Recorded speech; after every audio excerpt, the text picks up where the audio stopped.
Again, thank you to our audience for joining us today, and to our panelists and moderator for initiating this very important conversation on religion and Russia's invasion of Ukraine in the midst of a rapidly changing and deeply disturbing situation on the ground that, with the bleak news we're receiving today, at least seems to bear very poor prospects for peaceful resolution anytime soon. I'd also like to thank our Center's Executive Director, Liana Grancia, and Outreach Director, Blanca Unga, for their contributions to today's events. And finally, as it's our custom here at UCLA, I want to acknowledge that we're here on the territory of the Gabrielino Tonga peoples, who are the traditional land caretakers of the Los Angeles Basin and South Channel Islands. As a land grant institution, we pay our respects to the ancestors, elders, and relatives and relations past, present, and emerging. So with that brief introduction, let me introduce our participants in alphabetical order. We will have fuller bios in the chat box for you to read, so I'll be very brief in my introductions. So first, Jose Casanova is a senior fellow at the Berkeley Center for Religion, Peace, and World Affairs, and emeritus professor of sociology and theology and religious studies at Georgetown University, and formerly professor of sociology at the New School for Social Research. His book, Public Religions in the Modern World, Chicago, 1994, is a modern classic. Among his recent publications are Global Religious and Secular Dynamics in 2019, and two collections of essays in Ukrainian that I will not dare to pronounce. He is also co-editor of The Jesuits and Globalization and of Islam, Gender, and Democracy in Comparative Perspective from Oxford in 2017. Sean Griffin is a research fellow in the Collegium for Advanced Studies at the University of Helsinki. His research focuses on the history of the Orthodox Church and its role in the making of cultural memory. His newest book, The Sacred Reign of Vladimir Putin, will be published by Cornell University Press. Archimandrite Cyril Hoverin is a professor in ecclesiology, international relations, and ecumenism at the University College Stockholm. He's a graduate of the Theological Academy in Kiev and the National University in Athens, as well as Durham University. He was a chairman of the Department for External Church Relations of the Ukrainian Orthodox Church, first deputy chairman of the Educational Committee of the Russian Orthodox Church, and later research fellow at Yale and Columbia Universities, among other positions. He's the author of many books. You'll see them listed on orthodoxy, church history, architecture, and more in multiple languages. Frank Sisson is director of the Peter Yasik Center for Ukrainian Historical Research at the Canadian Institute of Ukrainian Studies, professor in the Department of History, Classics, and Religious Studies at the University of Alberta, and editor-in-chief of the English translation of the 12-volume History of Ukraine Rus. He is a member of the editorial board of Harvard Ukrainian Studies and East-West, a journal of Ukrainian Studies, and head of the advisory board of the Ukrainian program at the Harriman Institute. He's taught at many universities, including Harvard University, Columbia University, Stanford, etc.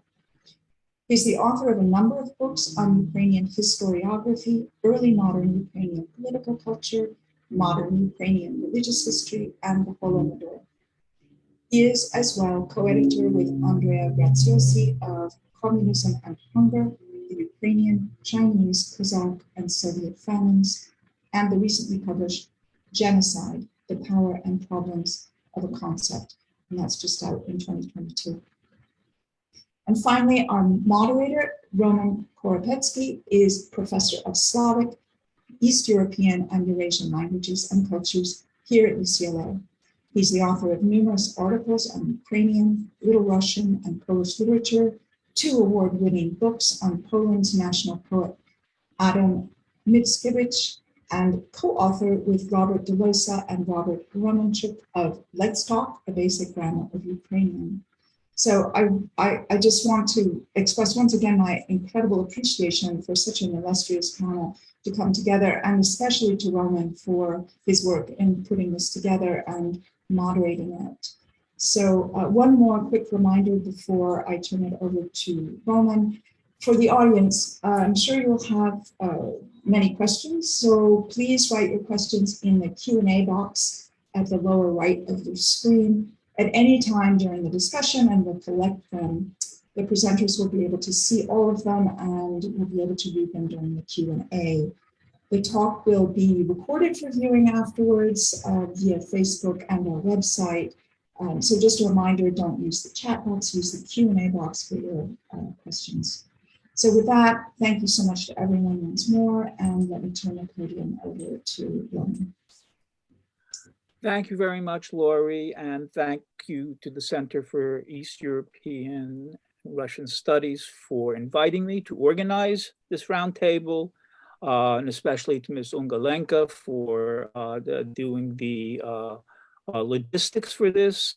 And I'd also like to thank my very old friend, Frank Sisson, for offering, as is always his wont, invaluable advice about putting this panel together. Really appreciate it. The idea for this roundtable occurred to me when I zoomed in very, very early on at the early days of the invasion to a number of webinars, usually including people from political science, historians, journalists, even some eyewitnesses, who offered varieties of explanations, of prognostications, of views of what is occurring in Ukraine in those early days. And what I was rather taken aback by was, among all of these opinions, hardly anybody, if anybody at all, if I remember correctly, bothered to mention the ostensible impact or the influence of the Russian Orthodox Church on Putin's thinking in the lead up to his invasion of Ukraine. And this kind of surprised me, in as much as I clearly recalled, among other things, a comment that Putin made in his 2018, one of those marathon news conferences, year-end news conferences that he held, and which happened, as a matter of fact, to coincide precisely, because it was in December, it happened to coincide with the granting of autocephaly to the Ukrainian Orthodox Church. And in response to a question from who? From Konstantin Malofeyev's Tsargrad TV, concerning the geopolitical games being played by the US in connection with sectarian activities by the Patriarchate of Constantinople and Kiev. This is what Putin responded, and I'm going to quote here: "The situation with the Orthodox Church defies comprehension. This is direct interference of the state in religious life." I love that one. Now look at how dependent they, meaning the new Kievan Church, are becoming on Turkey, on the Turkish Patriarchy. Many appointments, and most importantly, a lot of money. I think this is Bartholomew's main impelling motive, to bring this territory into subjection and make money on it. I believe this is the main underlying motive, except for a tip from Washington, of course. And then he goes on, "I am mostly concerned about the likelihood that property redistribution will follow. This is already happening. The redistribution could turn into a heavy dispute, if not bloodshed, God forbid." There are three things here that are certainly worth noting. First of all, what concerns Putin above all, it seems, is the prospect of the redistribution of church property now that it will have to be divvied up between the Moscow Patriarchate and the new Kievan Church. That is, at issue for him seems to be above all the monetary aspect of everything and not the spiritual one. And this is a perfect example of the Lacanian, of a message being returned to its sender in inverted form. So that's the first point. The second point, course, that one notes here is that somewhere behind all of this are the fingers of the United States meddling in these sectarian activities. And then finally, and obviously most obviously, is his comment that this process of redistribution could lead to bloodshed. Now, this was 2018, and as we have learned by now, to our peril, what we sometimes assumed over these past few years, that this was simply Putin's blustering, bragging, and so forth, what he actually was doing was giving us an overt explanation of the game plan he was intending to carry out all along. And of course, his response, when we look at it, it's inconceivable to imagine that it was inconceivable to imagine that his answer was not in most ways channeling the most important concerns of his faithful ally, the Moscow Patriarch Kirill.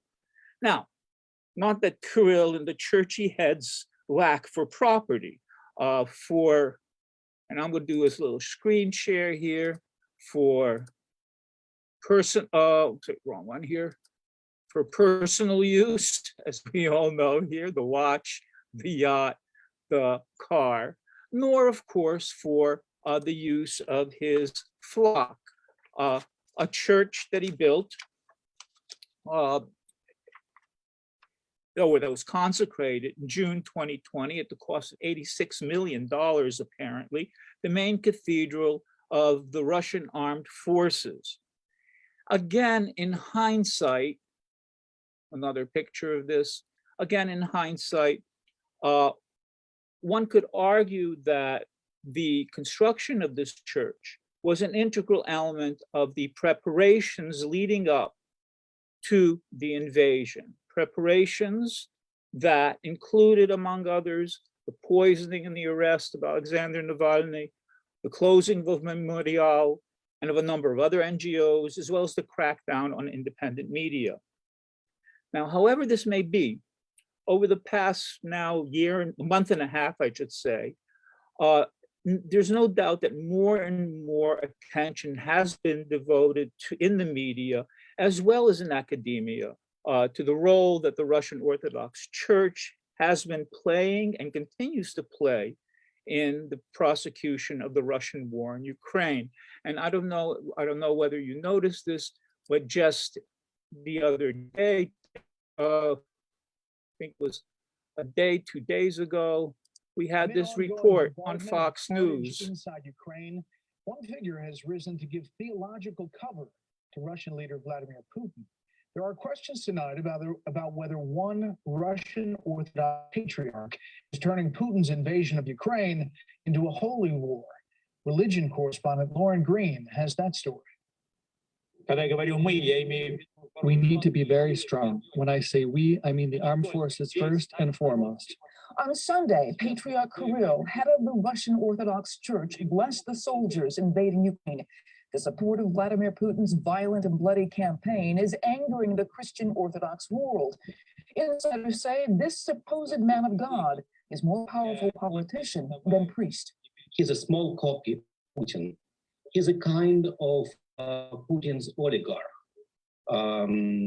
and lives the life like other oligarchs live. Theologian and journalist Sergei Chapnin worked with Kirill for 15 years in the Moscow Orthodox Church. He said once Kirill rose to the highest rank of patriarch 13 years ago, he restructured the church to be more autocratic and in line with Putin's vision to recreate imperial Russia. He's using religious language for political reasons. After the Soviet collapse, the church gained power by promoting conservative values like traditional marriage and gender roles.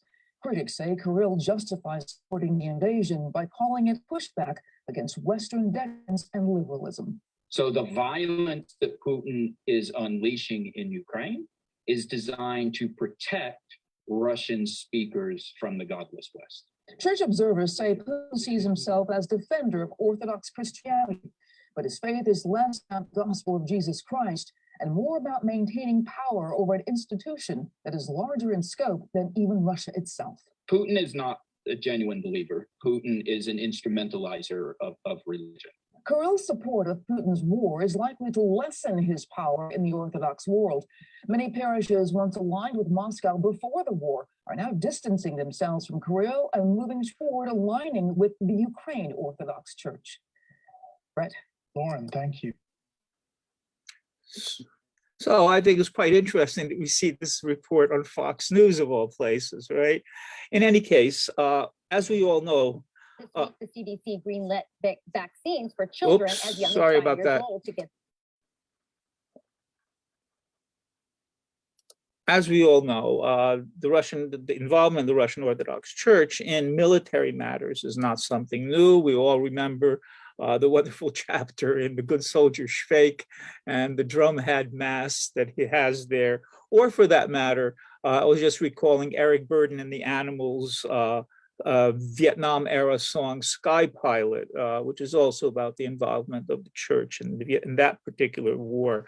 But these moments don't pale in comparison to what I'm sure some of you have seen, the broadside that was produced by the Bryansk Metropolitanate, in the Bryansk Metropolitanate, a broadside that was distributed to the Russian soldiers there that said, you are a Russian warrior, your duty is to defend the fatherland from Ukrainian nationalists, your task is to wipe the Ukrainian nation off the face of the earth, your enemy is an ideology causing sinful damage to human souls. Before we begin our roundtable then, and to finish off my own remarks, you'll note that the title of the roundtable today is Religion and the Russian invasion of Ukraine. My hope is that in our today's discussion, the participants might also address not only the religious situation in Ukraine itself, the several churches that are there and what their reactions are to the war and how their reaction, but also a few comments, at least just glancing comments about the reactions of Roman Catholicism and perhaps even of the Baptists to the current crisis. At the same time, considering the fact that so many of the soldiers in the Russian army come from places like Chechnya, from Bashkiristan, Kalmykia, Yakutia, etc., it would be very interesting, I think, to devote a separate seminar to the response of Russian Islam, of Buddhism, and even of shamanism to the war. And so too might a separate seminar devoted to the response of Judaism, be it in Russia, Ukraine, Israel, as well as in the Jewish diaspora in the West towards the war, or for that matter, as Jose suggested a little earlier, to devote an entire seminar to the reaction of the Catholic Church, which is, as we all know, quite controversial at the moment to the war. So without further, but we have plenty of stuff on our plate today. So without further ado, let's dig in.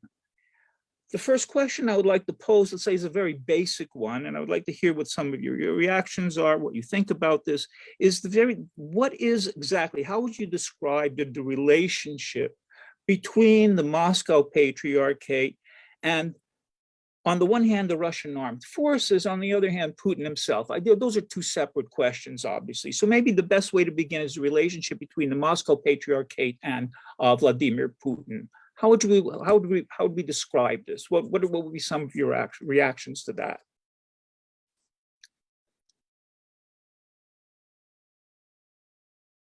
Yes.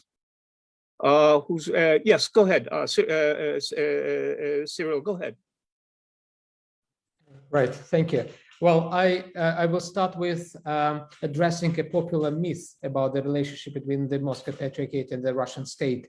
This is a myth of symphonia, this Byzantine kind of model of relationship that goes back to the era of Constantine, to the 4th century, which suggested a kind of, marriage between the church and the state. I would call the present relationship between the Russian church and the Kremlin as a marriage of convenience and not a marriage by love. there is no love between, the Kremlin and the church, I would say, at least in the persons, personified by the leaders of the church and the state, like between Patriarch Kirill and Vladimir Putin. It's really a marriage of convenience. They try to use each other to gain their goals. They don't trust each other, I would say, as far as I know, and they don't have a chemistry, between them, a good chemistry. So when people see them as standing to each other, almost like this two-headed eagle, the symbol of Russia, I think it's a superficial icon somehow of their relationship.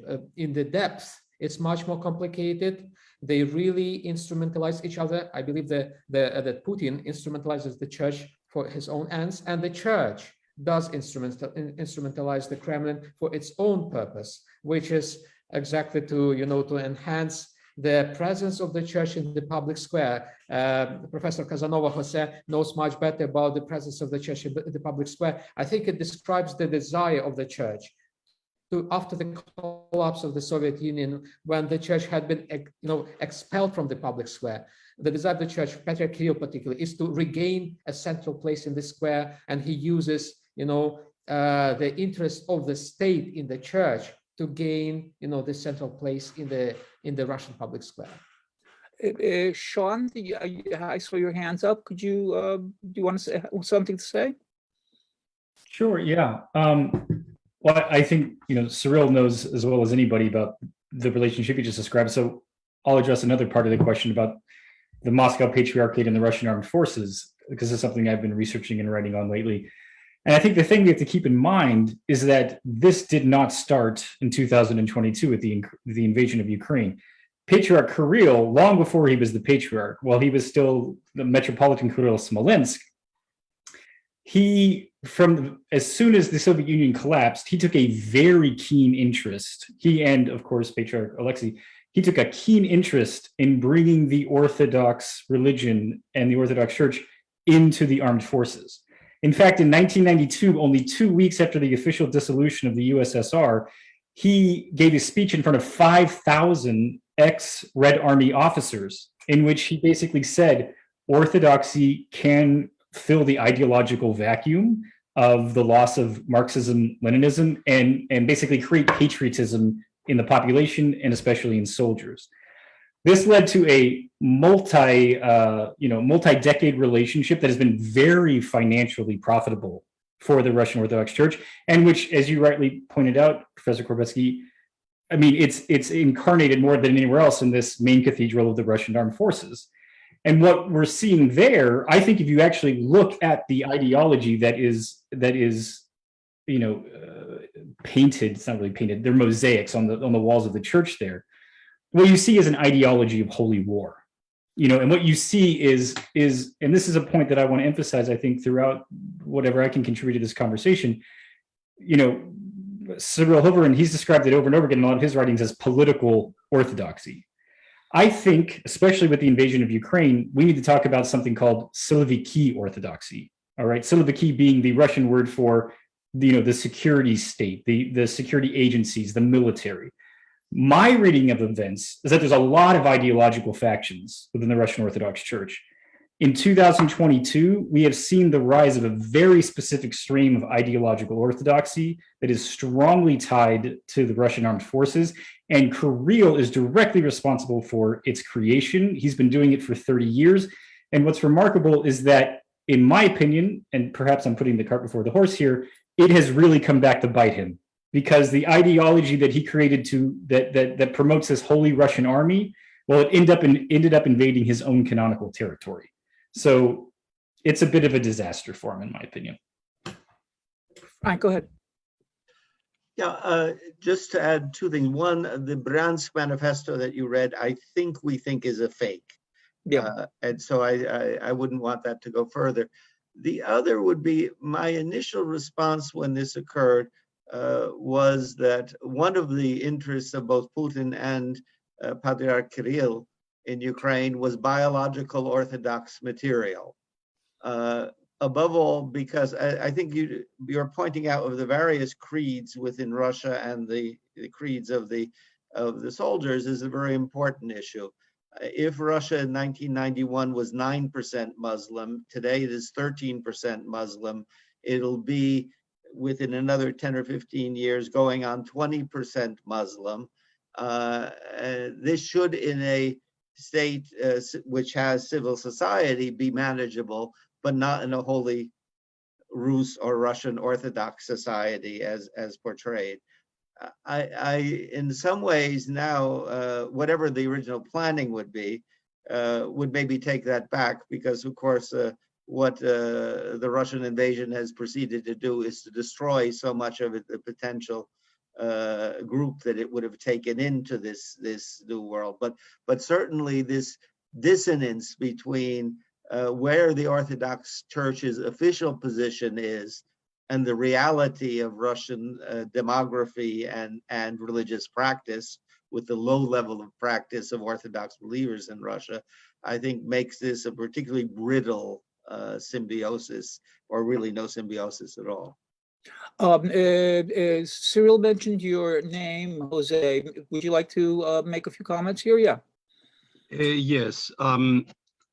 I agree with Frank that this idea of this question of demography is central also for what would become the coalition between the Russian Orthodox Church, some Russian thinkers, and the world kind of Council of Families, let's put it this way, the movement that led to the culture wars between conservative and liberal forces.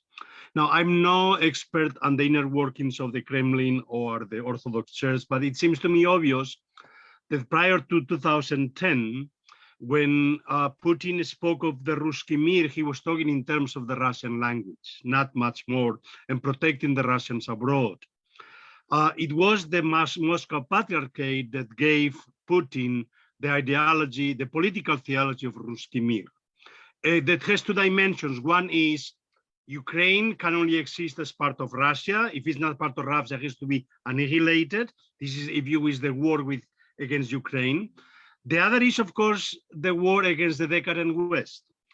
Ilarion Alfeyev, the Archbishop, has been basically developing this argument since his lecture in 2004 in Melbourne.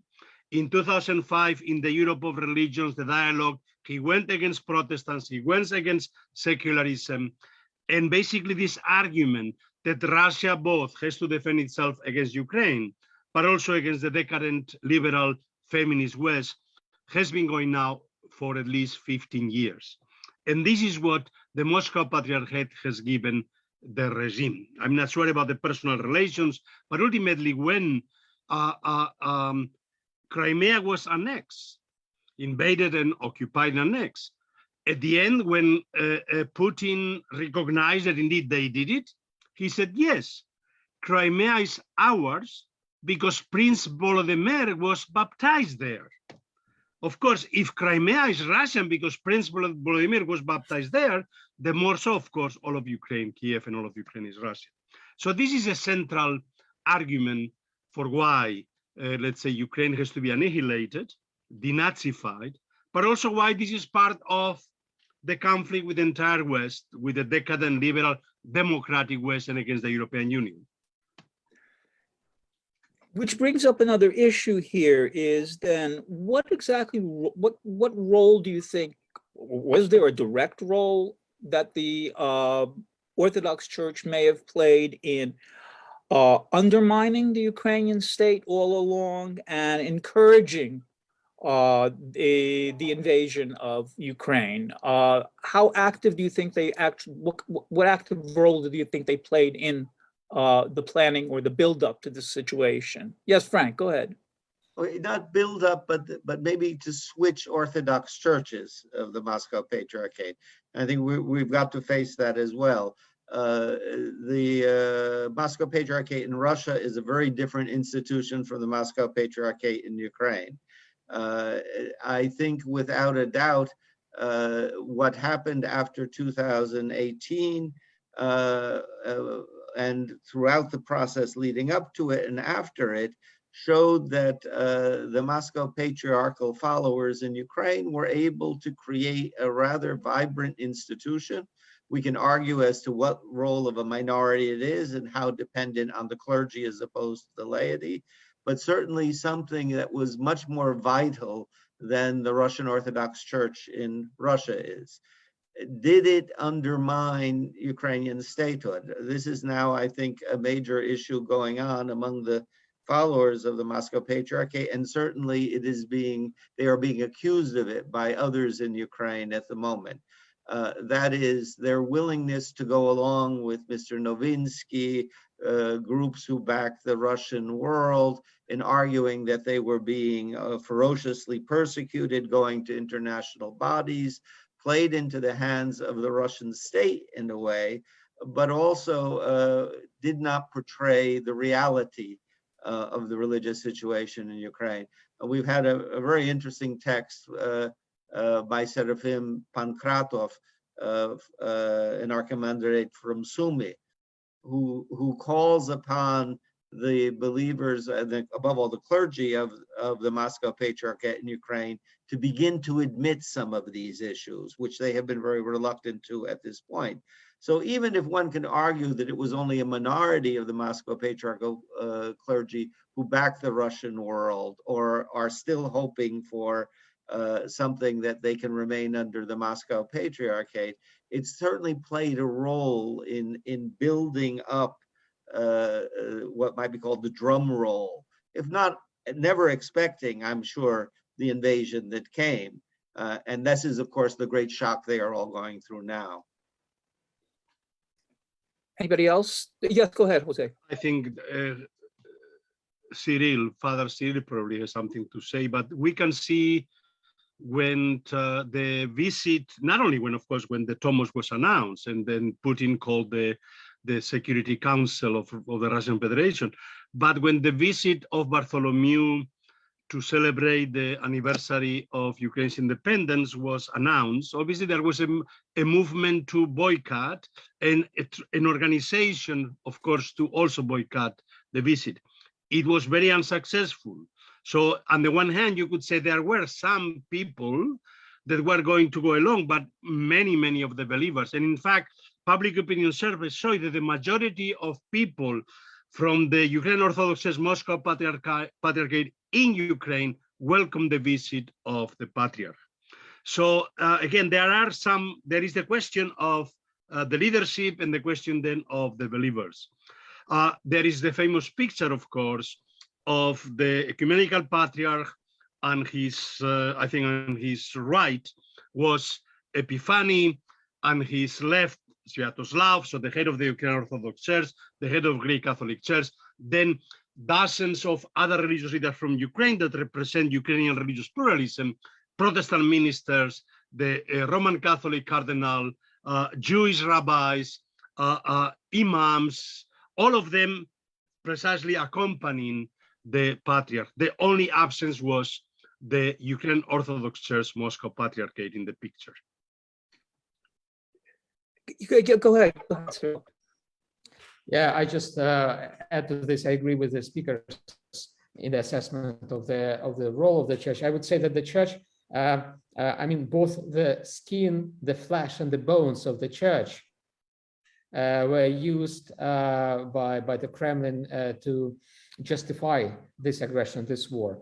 We spoke about the church providing ideology to Putin's regime, and this is exactly true. Also, after the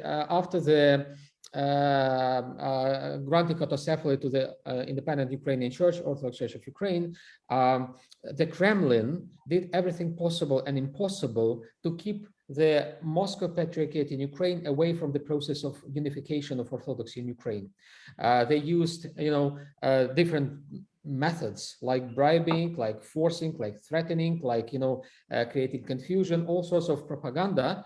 And actually, in this point, the Orthodox Church of Ukraine under the Moscow Patriarchate corroborated the Moscow's narratives about the church being divided in Ukraine. Even though the schism was healed in 2018, Moscow insisted that the church is still divided. And this was exactly the narrative, common narrative of the Moscow Patriarchate in Ukraine and the Moscow Patriarchate in Russia. And Putin, if you remember his speeches just before the invasion, he mentioned that, you see, our church, he actually called it the Russian Orthodox Church in Ukraine, is being persecuted, is being treated unjustly, therefore we go. So this kind of pretexts were artificially created by the Kremlin's propaganda. There were no persecutions. The church is not really divided in Ukraine, but all this propaganda was exactly created to create a pretext for Putin to invade, and he used it as a pretext. I would call it the skin of the church, not just the flesh, the ideology, but the skin of the church was also used to invade Ukraine. I have a very quick question to interrupt here. Is there a disconnect between the hierarchy of the Moscow Patriarchate in Ukraine and the clergy? And are we seeing a split in the hierarchy now as well in the Moscow Patriarchate in Ukraine? Yeah, I believe the church in Ukraine, the Russian church in Ukraine is getting really fragmented, both horizontally and vertically. So there is an increasing stratification within the Ukrainian church. So the layers of the church, the hierarchical layers of the church really get away from each other. The social distance, to use the classical sociological term, between the strata within the Ukrainian church is really getting more remote from each other, getting bigger and bigger. Also, vertically, the church is divided. The hierarchs are divided between each other. The priests are divided. So it's really like a chaotic situation. I compare the Ukrainian church at the moment, I mean the Moscow Patriarchate in Ukraine at the moment, with the belt of asteroids. They used to be a planet, and now the planet has dissolved into a belt of asteroids. They move somehow in the same direction, but they go away from each other. So it's really difficult to say what will happen to this belt of asteroids. And just one more question on that subject. Is there also a disconnect between the Moscow Patriarchate's people who are involved in the monasteries versus those who are involved with the regular church? Well, this fragmentation affects everyone, every pocket within the Ukrainian church.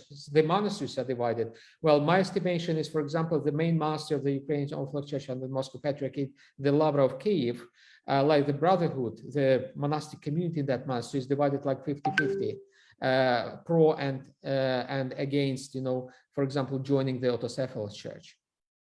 Frank? Yeah, just to add to that, I mean, we've had some reports, particularly about Pochayu Monastery. Pochayu is an extremely interesting example because, although we don't have exact statistics where they're drawing the monks from, it's been created as a forepost against both the Orthodox Church of Ukraine and, of course, against the Ukrainian Greek Catholic Church. And the surrounding area of Pochayu is basically a fiefdom of the monastery. I read a recent report of complaints that the caves were being closed off to the local population, who said that this showed that in case of bombing, they would have nowhere to hide. The monks would keep them from going in. Of course, it's the exact opposite of what happened with the St. Michael's Cathedral during the Maidan, where the monks took them in. So I think those have become, very important divides. I think the other issue is on the relation of the Moscow Patriarchal clergy, is to what degree they will be accepted by the Orthodox Church of Ukraine. That is, how hard line is the Orthodox Church of Ukraine now going to bring up their past, or their supposed past in many cases, of what they had done. And that creates even a more difficult situation, I think, for many that are involved with the Moscow Patriarchal Church. That is, no one likes to admit to an error or having been wrong. And yet at the moment, at least in the recent things I've read, it seems as if the Orthodox Church of Ukraine is beginning to take a harder and harder line towards the Moscow Patriarchate. I think what it's doing is it's following as well popular feeling at the moment towards the Moscow Patriarchate. And in case we are going to get, we are already seeing in Western Ukrainian intervention of civil authorities, that is communities that just can't imagine how the Moscow Patriarchate could exist, could continue to exist in some of these territories. Sean, please go ahead. Yeah, I thought it might be helpful to our audience, those who are not specialists in this field, because you asked about the relationship between the uppermost clerical elite and kind of the maybe the parish clergy. Something to keep in mind that maybe everybody not be familiar with is how fantastically hierarchical the power structure of the church is. Like, it is really the breadth of the Middle Ages in the 21st century, and bishops, of course, have total control over their priests, which basically quells dissent, and at the moment makes dissent, very risky, regardless on which side of the conflict you're on. Right. The point I want to make is that the thing that has surprised me, and I'd be interested to hear our other panelists' take on this, the number of bishops in Ukraine who are part of the Ukrainian Orthodox Church Moscow Patriarchate. There have been very few who have actually come out against the war as strongly as you might expect, and there have been very few, in my opinion. I think at last count there were 17. The number could be different, who have said, "We've got to form our own church and separate from Moscow." So that means there's a lot of bishops who are not doing that. Why are they not doing that? Well, if you want to be really cynical about it, because one way to look at the uppermost clerical caste, the bishops, is basically as a kleptocratic mafia that steals from the parishes and the parish priests. So in a way, you could look at the structure of the Orthodox Church and make some rather compelling comparisons to the structure of Putin's kleptocratic regime in Russia, right? There are some definite parallels there. And so what I think we're seeing, and I could be wrong, I would love to be corrected about this, we're seeing bishops who are men of the system, and they're waiting to see who wins, because all they want to do is protect their own fiefdom. If I'm wrong about that, then please correct me. But that's my general sense of the matter. Would anybody like to respond to that? Well, I think that what happened was that the chance was when the Tomos came, there was a chance to join the new church, and only 2 bishops did. Those who didn't, to a certain extent, then took side with the Moscow Patriarchate. Now it's a bit too late for them to do it. Obviously, they've gotten a lot of money. Obviously, money is part of the way in which the Moscow Patriarchate has been maintaining control. We know what happened in Greece.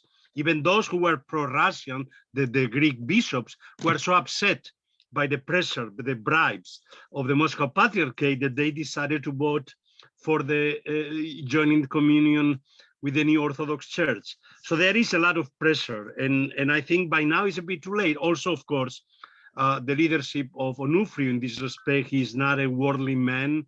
He's this kind of spiritual man that doesn't want to get involved in any of these matters, but of course a disaster in this context. Cyril, you want to say something here? Yes, I pretty much agree. Actually, I think that the bishops have different motivation. There are still bishops, very few, and not many of them actually, really kind of some of them who still envisage, who still want Putin to parade in Kiev, to take over Kiev. That's clear, I think. But the majority of the, yes, and there are bishops who are really upset. It should be also said, there are bishops who came out, honestly and made very bold statements. They're also just a few. But the majority of the bishops, they really want to preserve the status quo for themselves, because that status quo was very comfortable for them. It was really a very, very great zone of comfort for them, and they don't want to leave it. unless they are really forced, unless they don't have any other chance. So as far as they have a chance to preserve the status quo, they will do everything possible and impossible to do that. I would say that also the same kind of feeling of, of staying in the zone of comfort can be observed in the autocephalous church, Orthodox Church of Ukraine. That's what I'm observing. They say, we are fine. We have been established. We've been granted, autocephaly by the Ecumenical Patriarchate. We are fine. Let the others join us, make their move to join us. It's also a passive position, I would say. I urge both sides to take a more active position in approaching each other, because this is indeed such a chance, maybe a greater chance that we had in 2018 when the Thomas was granted, a chance to reunite the Ukraine Orthodoxy. And the problem is that both sides are not really much willing to do that, because it will mean for them to leave their zones of comfort, regardless of the war even. And does the zone of comfort mean finances, or are there other, I'm sorry, Frank, I just wanted to quickly have this clarified, or are there other considerations? Well, many things, like it's much easier to be passive, not to do anything, but to preserve what is there. Also money is involved, I also believe that. And it's just comfortable to stay where they are without changing anything. Frank, go ahead. Unmute. Mute. It's also an issue of power. Had the Moscow patriarchal bishops gone to the council, they would have outvoted the bishops from the two independent churches in 2018. By not going, they then allowed a church, autocephalous, canonical church, to be recognized, in which they play a very minor role. Now, today, the Orthodox Church of Ukraine can look at them and say, you who did not come, will we really trust you? Now, you can say they can do it on ideological grounds, but there also would be grounds of, what if all of the Moscow patriarchal bishops would now try and join the Orthodox Church of Ukraine? They would then de facto take it over, but just by their numbers, because they are recognized as bishops. This also, I think, involves the clergy in some ways. You've got to remember that in many ways, the Moscow patriarchal clergy have been calling these other clergy non-canonical schismatics for decades now. Well, to overcome those is very difficult, but particularly in this specific situation now, where the issue of fault comes in. And the only other thing I would add is the problems that then come, I can see for Moscow Patriarchate, may be coming with, in a horrible way, with what's going to be happening in eastern Ukraine. The more casualties there are among the Ukrainian army, the more that return to their native villages or small towns to be buried, the more the congregations and above all parents and families are going to begin moving against the Moscow patriarchal clergy if they have no resolution of this problem. The only other thing to be added is it seems as if the Moscow patriarchal clergy would like to find any other resolution but joining the Orthodox Church of Ukraine, and may in fact be bringing an even more complicated situation in church affairs in the midst of Ukraine facing war crimes and genocide. At a time when people need maximum comfort, they may be bringing more divide yet. I'm curious to continue this a little bit. Considering that in the official ideology, particularly that screed that came out recently in RIA Novosti about denazification, where the author Timofey Sergeyevich, or whatever his name was, wrote off Western Ukraine as a Catholic Ukraine.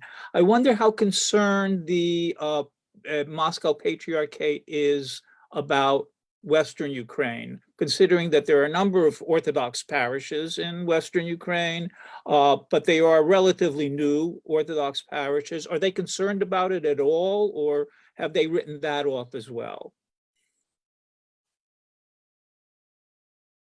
Yeah, go ahead. Go ahead, Cyril. Yeah, if you mean Moscow, the Moscow Patriarchate in Moscow, I don't believe that they are concerned about Ukraine whatsoever. No, it's not. For them, the only thing is, to survive in Russia. I mean, the leadership of the Moscow Patriarchate in Ukraine, and they use, the situation in Ukraine just as a kind of means to balance in Russia, within Russia. But it's certainly, I think, a major concern for the Moscow Patriarchate in Ukraine. And I should say that the Western Ukraine is not homogeneous. Yes, there is Galicia, which is Greek Catholic to a great extent. But if you take Volhynia, it's predominantly Orthodox. And actually, Volhynia has huge numbers of Orthodox communities belonging both to the Autocephalous Church and the Moscow Patriarchate. And it's really kind of divided. Or if you take Bukovina, also Western Ukraine, Bukovina is predominantly Moscow Patriarchate.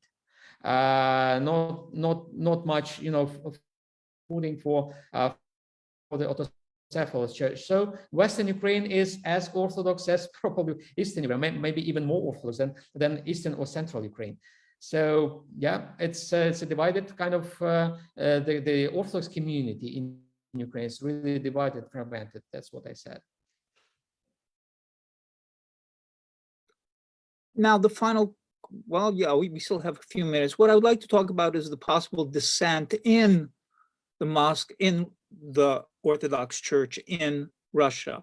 The most prominent recently, the one that I've been reading about, is some poor priest in Kostroma, I think it was, who protested rather vocally about the war, and then first was reprimanded and then arrested, as far as I know.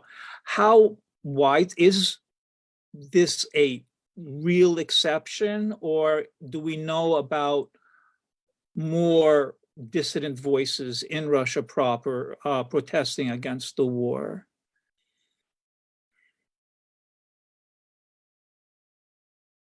Yes, Sean, go ahead. Mute. Sorry. I said I can say a couple of words about that. You're talking about a guy named Father Iwan Bordin, who was, and who has since kind of become even more outspoken against the war since his arrest. He was fined, I think it was like 35,000 rubles. He wasn't jailed, but he's now started his own Telegram channel, which I follow pretty devoutly. No, I think generally you'd have to say that within the church, within the official church hierarchy, there has been an astonishing lack of any kind of serious dissent, especially again from the hierarchs, right? And I'm not trying to beat a dead horse here, but for those who may not have a lot of knowledge on this subject, I think we have to distinguish between the leadership of the church and the praying church, all right? And this is nothing new in a Russian context. In the Soviet Union, there was a lay theologian named Sergei Fudel who coined the term "темный двойник," the dark double, right? Because here was a guy who was in the gulag for his faith, and he would have to hear the bishops of the Russian Orthodox Church in the Soviet Union say that there was no persecution of Christians in his home country. So this is a situation that Christians in Russia have been faced with for a long time. There are definitely people living there trying to follow the teachings of Christ. That number is probably closer to 2 or 3 or 4%, and not the 80% who claim to be Orthodox. And in that respect, there is a remarkable similarity between the percentage that identify as Orthodox and the percentage that support the war in Ukraine. They're both like about 80%. And this is the point I'd like to make, if I could go on a little further, is that when this form of Orthodoxy that we're all talking about from the Russian side of things, we are talking about state religion, right? We are talking about state religion. We should not mistake this for the Christianity of the Gospels. Now, you can't say we shouldn't mistake this for historical Christianity, because this has been historical Christianity for many, many, many, many centuries, going back, I would say, as far back as Constantine, right? You look at the ancient liturgical hymnography of the church, and where does the sacred war cult start? It starts in the hymns celebrating St. Constantine, which were written somewhere between the 5th and the 8th centuries, okay? So there is a 1,500-year tradition of holy war against your enemies within the Russian Orthodox Church. So that, I guess what has surprised me is that people are surprised by Patriarch Kirill's rhetoric, that people are surprised that the Russian Orthodox Church is supporting this war. The Russian Orthodox Church has been nationalistic, xenophobic, anti-Western for centuries, right? And one patriarch after another has blessed holy Russian soldiers to go kill other Orthodox people, right? Like, this is nothing new. And to get back to the question about dissent, pardon me for going on so long here, the dissent is occurring at the lower levels. And you know, you can point to, and it's happening, of course, among certain Orthodox priests of what's known as the liberal wing. So Otец Georgy Mitrofanov, so Father George Mitrofanov, Father Alexei Uminsky is another one. But in my opinion, and these guys are exceptionally well-educated priests, speaking very eloquently and increasingly in Aesopian language, which is making a comeback again, like it's the Soviet Union. But the place where the most interesting form of dissent is going on, in my opinion, and I think Cyril will probably agree with me because he runs a Telegram channel as well, is on Telegram. Like, the most interesting forms of dissent are anonymous clerics, like, for instance, a guy that used to be called Father Zvezdony, but now he's going by Father Kuksha because the letter Z has been bastardized. There are these anonymous clerics who are satirizing and criticizing Kirill and the Moscow Patriarchate in a way that was absolutely impossible before the advent of these social media technologies. And that, in my opinion, is where the most important and creative forms of dissent are going on. You know, nothing public at all coming from the top brass, the top leadership. Frank, you were going to add just a short comment, and maybe either Father Cyril or Sean can add on this as well. I think what also has occurred is the de-Ukrainianization of the Russian Orthodox Church in Russia. That is, 30 years ago, one of the major products of Kust Rayon in Zakarpattia or Turka in Lviv was to produce priests that then went all over the old Soviet Union and Russia. Everywhere you had these priestly clans that came from Western Ukraine. I would assume the 30 years has slowly been breaking that up, although they still are somewhat prominent. And with that, you have many fewer Ukrainian priests in Russia than you would have had 30 years ago or and 25. And with that, then they would have been one group, whatever their stance, however brainwashed they may have been, but just in human terms would have been thinking about their cousins and family and the people they knew from seminary who are now suffering in Ukraine. And so in a way that certain divide has occurred between the Russian and the Ukrainian church. Father Cyril, I thought you had something here that you want to add to this. I actually agree with you, Sean, and with Frank in your assessment. I think it's a very correct assessment. Just to summarize, I would say that there is a tiny minority within the Russian Church that speaks up either through anonymous Telegram channels or sometimes semi-publicly or through euphemisms against the war. There is a minority within the Russian Church that speaks up openly in favor of the war, including bishops and priests.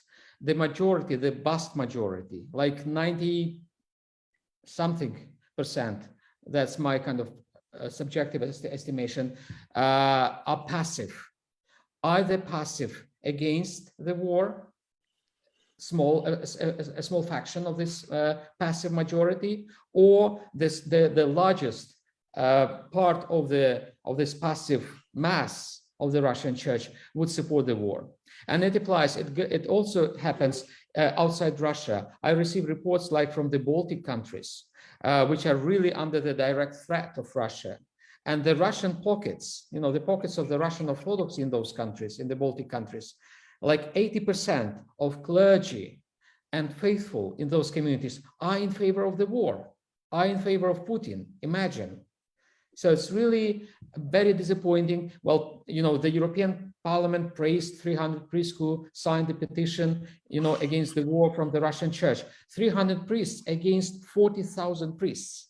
It's like a drop in the ocean, literally. It's not something to be praised. It's something to be really lament that so few priests, spoke up against the war. Sean, you were, oh, go ahead, Jose. Yes, please, go ahead. Sorry. No, I was just going to say about this de-Ukrainianization. The thing that's remarkable is that the most, like, what I would call Putin's preacher of war, Father, what is it, Andrei Tikachev, he's Ukrainian from Lviv. And he's the guy on the Russian Orthodox television channels telling believers that every time you do a bow during Great Lent, a bullet dodges a Russian soldier, right? So, there's some Ukrainian elements preaching very, very strongly in favor of the war, which is, obviously rather horrifying.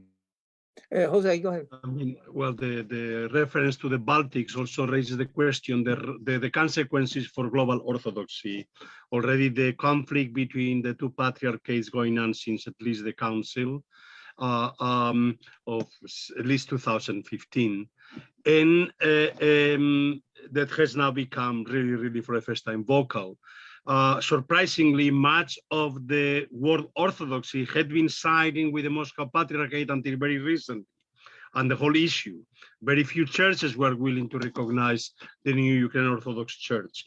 And especially much of the ecumenical movement in Europe, in the US, Catholic, Protestant, had been siding with the Moscow Patriarchate until today again. So we have now the beginnings of a new reckoning and going back now to the old Russian Orthodox kind of liberal theological thinking that grew up in the diaspora. So there are beginnings now, and we don't know how this will affect developments eventually in Russia. But from within, the combination of absolute, basically more and more authoritarian regime leading in a totalitarian direction, and this passivity, I cannot anticipate any fundamental transformation. But the interesting question was what's going to happen on the global level of the Orthodox Church? Okay, I think that we can now turn to some kind of final few words about how does this war, or how do you think this war is going to affect the nature, the fundamental nature, if it will, of let's just call it East Slavic Orthodoxy. Do you see anything that, do you see this moment as one of these inflection moments, the possibility of a paradigmatic shift in the way the church is organized, in the way it thinks, and so forth? And let's go in reverse alphabetical order then. Let's go Frank first. Let's hear what you have to say about that. Well, I would say that, of course, the major crisis will be faced by the Moscow Patriarchal Church in Ukraine, and decisions will have to be made. It does not appear there will be large groups that transfer to the Orthodox Church of Ukraine. We haven't seen that happen so far. It will occur particularly in Western and Central Ukraine, Khmelnytska Oblast and perhaps Vinnytsia. But we are going to have to see a reckoning. Now, there are those who are, as we heard before, waiting to see how the war turns out. But I think there's a much larger group of that clergy already that realizes that they must make some move, some change must occur. And they are in a cul-de-sac. They are led by a metropolitan who will not lead them easily to some other resolution. They face the fact that any patriarchs they may turn to, particularly the Eastern patriarchs, the ancient patriarchs, are not going to want to offend Constantinople. So it would have to be worked out as a very difficult deal. The other will be, as I said earlier, the reckoning in relationship with their congregations. If God forbid, but this war clearly will be bloody, and many will be affected, and people will be turning to their priest, and their priest will have little answer, particularly on this issue with the relationship of the Patriarch of Moscow. So just the dodge of not mentioning that patriarchate. And the other is, of course, what we saw during the Maidan, and which was the grouping of almost all religious groups except the Moscow Patriarchate. And one wonders how long that's going to continue before you will not see much more actively Moscow Patriarchal priests joining with other religious groups, probably most reluctantly with the Orthodox Church of Ukraine, but at least with Protestants, Greek, even Greek Catholics first. I think that society will push them towards that in practice. Of course, it all depends, I'm afraid, on the battlefield, as so often history has depended before. Father Cyril, please. Well, I will conclude very briefly. The only thing that the Slavic Orthodoxy may learn from this, which would be helpful indeed, even though there is a small chance that the Slavic Orthodoxy will learn this, is repentance. Recognition, acknowledgement of their own faults and mistakes. And when they stop, accusing others of mistakes, and they start recognizing their own mistakes, that would be a great benefit, would be a great kind of achievement for the Slavic Orthodoxy as a result of this war. But still, I'm not very much hopeful, but there is a chance. I'm just going to quickly interpose here is that let's think about the Serbs and see how far that went and still going. So I'm not particularly optimistic about that. Sean, please. Thank you. Sean, please. Yeah, I'm afraid I'm going to be the more pessimistic one. No, nothing is going to change in the nature of East Slavic Orthodoxy because the dark double of the church is always going to exist. And, thinking in terms of church time, which we measure in many centuries and not, a lifetime or the duration of whatever this war ends up being, this has all happened before many times in the past. It's happening now, and Kirill's successors are going to do it again in the future. Orthodoxy will always be co-opted by the state. It will always be bastardized, and it will always become this, they will always turn this very beautiful thing into something ugly. I don't think that's ever going to change. Jose, maybe something more optimistic. Let me finish on a more hopeful, not optimistic, but hopeful, in the sense that there is a real possibility that Ukraine could become a central focus of Slavic Orthodoxy in a different direction that was not possible until now. I think there is going to be a global movement within global Orthodoxy. I think the Ecumenical Patriarch is going to come out of it as more positive. Let's not forget that this is also a conflict, a war within Orthodoxy. The Moscow Patriarchate has declared war on the Ecumenical Patriarch.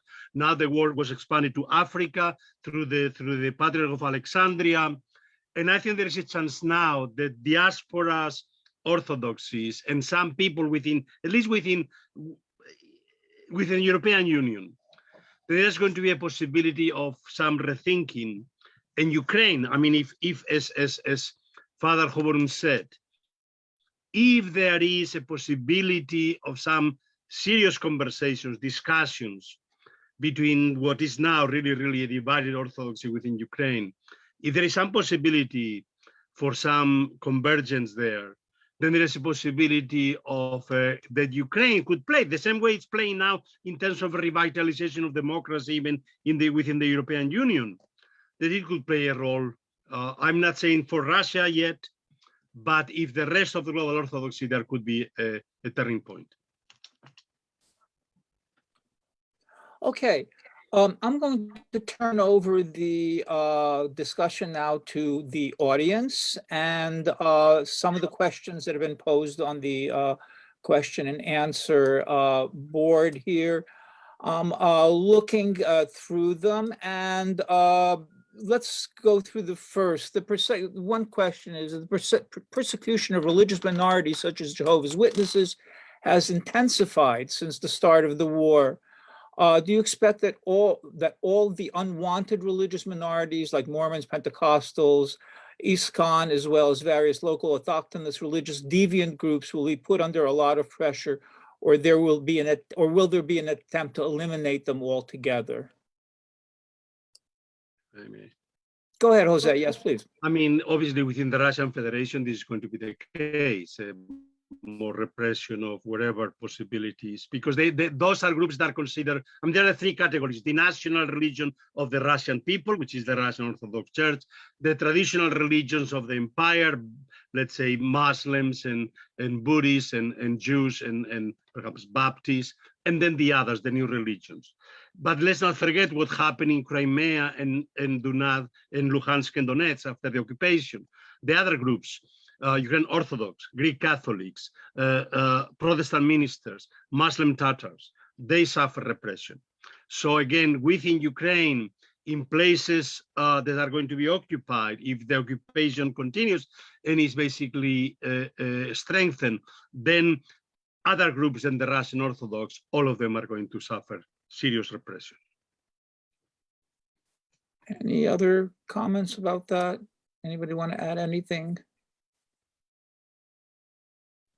Yes, Sean, go ahead. Well, I can just briefly add that it certainly seems like things are heading in that direction, because what we appear to be witnessing in Russia itself is a turn from, basically autocracy, in which Russians generally didn't have any real political power, but they could pretty much still say what they wanted to say. And now that has been taken away, and we're moving, the media is calling it a lot of different things: re-Stalinization, the new Soviet Union, all these, but it seems like a new form of totalitarianism is back, and that never bodes well for any kind of ideological or religious minorities. So I think that's important to add. I think this is a very interesting question.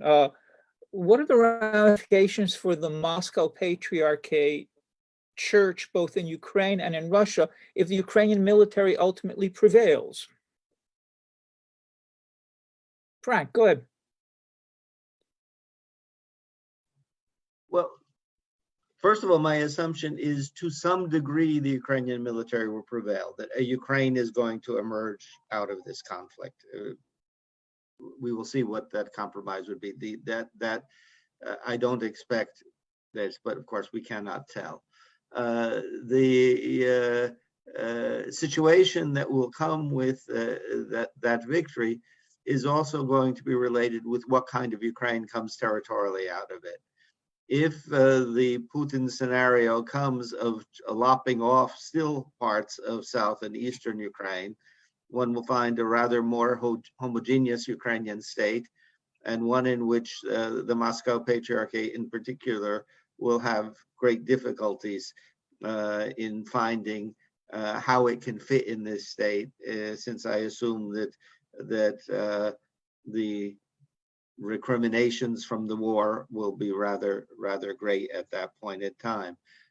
What it will do is it'll continue to have a religiously pluralistic Ukrainian state, and I think one of the things that we maybe should have paid more attention to in our discussion is that no Ukrainian state can ever be as Russia can be, based on one creed. I mean, in Russia, it's already demographically a bad idea, but the fact that the very idea of Ukraine depended on finding a compromise between the Orthodox and the Greek Catholics in the ethno-cultural terms, and then expanded to deal with Stundista Protestants, Roman Catholics, Armenians, other such groups, means that any Ukraine that emerges from it still will have that pluralistic category, even though it will be predominantly Orthodox in population.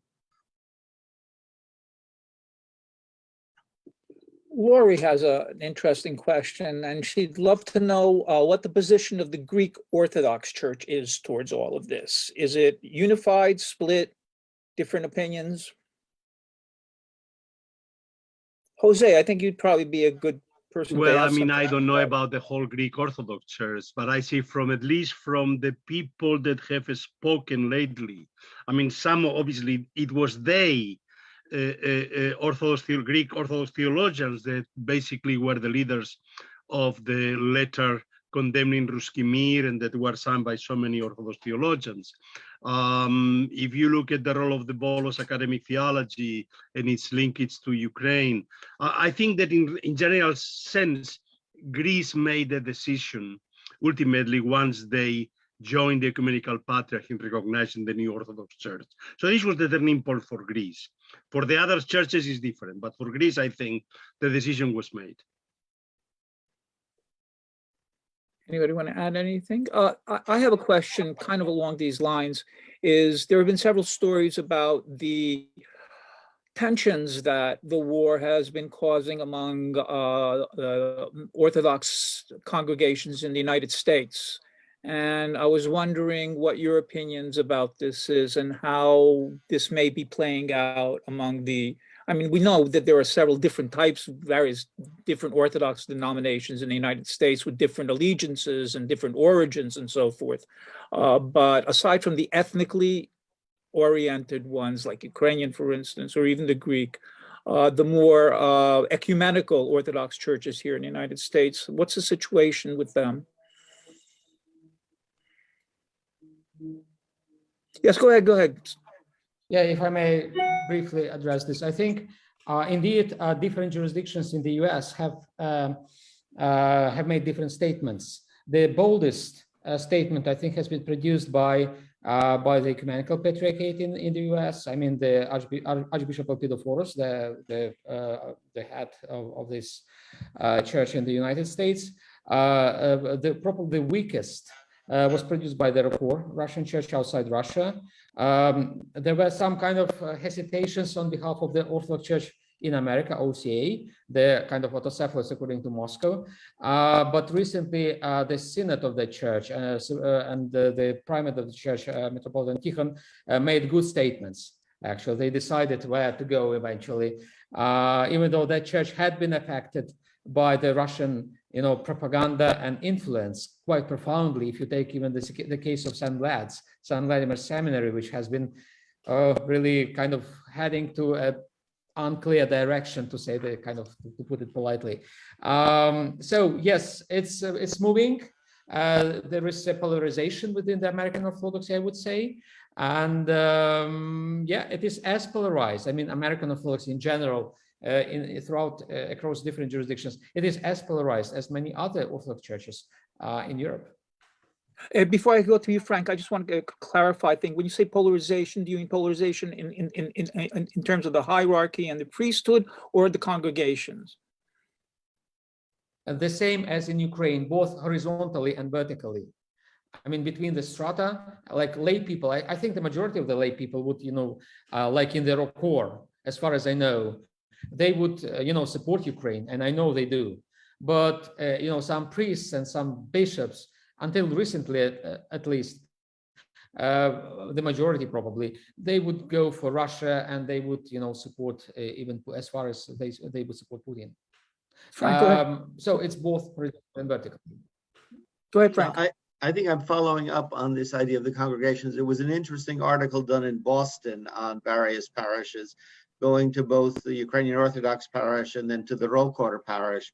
One of the most interesting things at the ROKOR parish was the correspondents, who were really quite well informed by that point on these issues, found that almost no one would talk to them without permission from the priest. That is, the ROKOR sounded, at least of this particular parish, still remarkably clerically oriented. Yet on the other hand, I have heard, as Father Cyril has, that there are many people within the ROKOR who are disturbed by this. Indeed, there are many people within the Moscow Patriarchate. Canada has a large number of Bukovinian and other parishes in Western Canada. Well, of course, this is causing a problem for them because as attention is paid to this, it becomes harder and harder for them to defend their positions on it as well. Now, and the other, of course, is the transfer issue. Suddenly, people finding themselves moving to the Ukrainian Orthodox churches now, even in the diaspora. The only other thing I would point out is the Polish autocephalous Orthodox Church probably should be discussed, which has gone from one of the most pro-Kremlin positions, and at least reputed by much of Polish society to be one of the most infiltrated by the security service churches that exist. I think the pressures are double.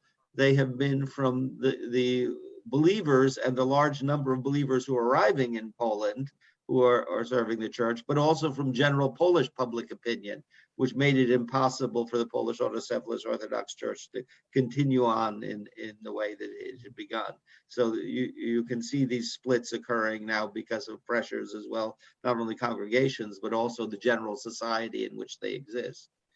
And now to continue this line of questioning, because there's another question here that kind of relates to this, is how do you see the future relationship, no matter how the war turns out, how do you see whether there'll be a change in relationship between the Western Orthodox churches, the OCA, the ROCOR, with the relationship between those churches after the war concludes, or however it may conclude? Will there be changes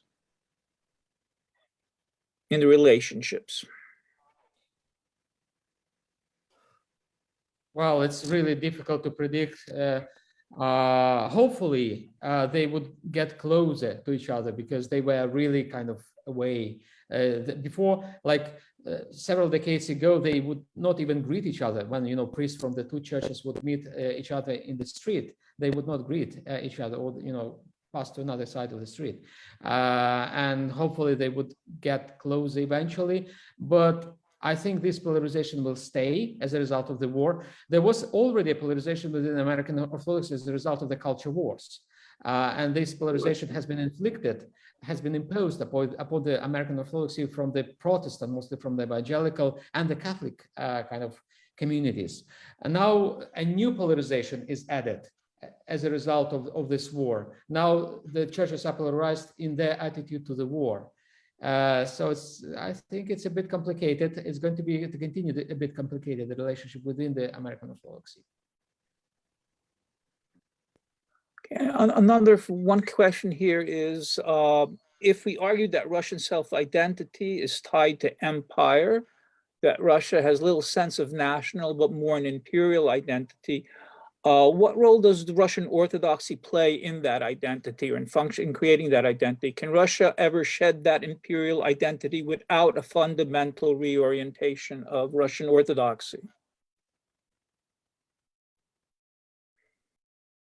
This is leg 1, 2, or 3 of the stool, of the famous stool, right?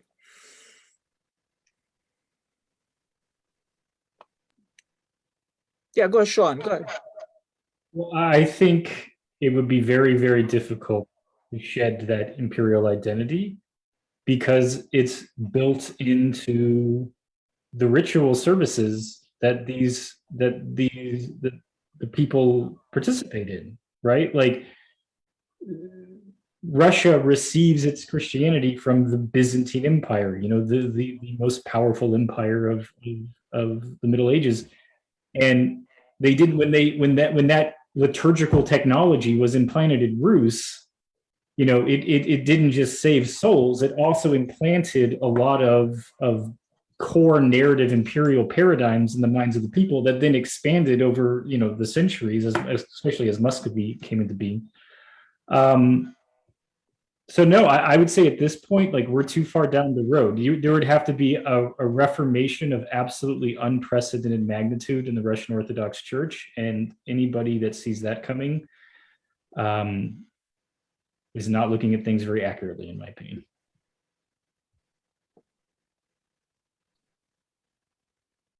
Okay, any final comments, questions to each other maybe that you might have? Yes, Frank, go ahead. Unmute. On the issue of the relation of the churches, we've got to remember that probably hundreds of thousands of new refugees are going to arrive in North America as a result of this. These churches are going to have to adapt to them. serve them in the way I hope as well as they can serve them. And they will change the nature of these various groups in both, well, clearly throughout Europe at the moment, but certainly in North America. And so I think the ability of those churches to respond will be it. And then on this issue of, is there another possibility? If there is a possibility, it's back to Jose's point about Ukraine becoming a center. Strangely enough, the most living part of the Russian Orthodox Church probably is the Moscow Patriarchate in Ukraine, which is going to have to find a way out of its situation. And it's not going to be an easy way, and it's going to have to come to accommodations if it wants to remain, barring that the cataclysm comes and that Ukraine is destroyed and Putin and then Russia take over. If there is an independent Ukraine, and that church, whether it's called the Ukrainian Orthodox Church or now will be called the Russian Orthodox Church, is going to have to come up with a new way of dealing with both societies and other church matters, and may be the most vital part of what Russian Orthodoxy that exists. Okay. Well, thank you very much, all of you, for what I've personally found to be a very revelatory and interesting roundtable. I hope you also found it interesting, and I hope our audience also found it interesting. Thank you very much for taking the time out. I know all of you are probably called to, I know that Jose is going to be with me in 2 days at Berkeley. So I'm sure all of you are busy responding to invitations to these kinds of events. And I really appreciate the time that you've taken out of your daily lives to participate here. And on behalf of myself and the Center for European and Russian Studies at UCLA, thank you all very much. And let's hope that things work out. Thank you so much, Roman, and thank you to all the panelists. It was a really enlightening session, and I'm sure it will have very many views on our websites and in Facebook, etc., because this is an extraordinarily valuable conversation for the moment, despite the uncertainties that you've all raised about what can happen in the future. I just wanted to draw your attention before we close to the Ukraine Fund for Students and Scholars at Risk that we have at the Center for European and Russian Studies. So we are welcoming donations in building up some coffers for those refugees that Professor Sisson just mentioned, and hoping to be able to host some scholars here at UCLA who are displaced. So thank you again, everyone. And I'm also anticipating that Roman will want to have another conversation of this kind. The issues are only just opened, so hopefully we can invite you back and hear more. So thanks, everyone, and stay tuned. Thank you. Goodbye.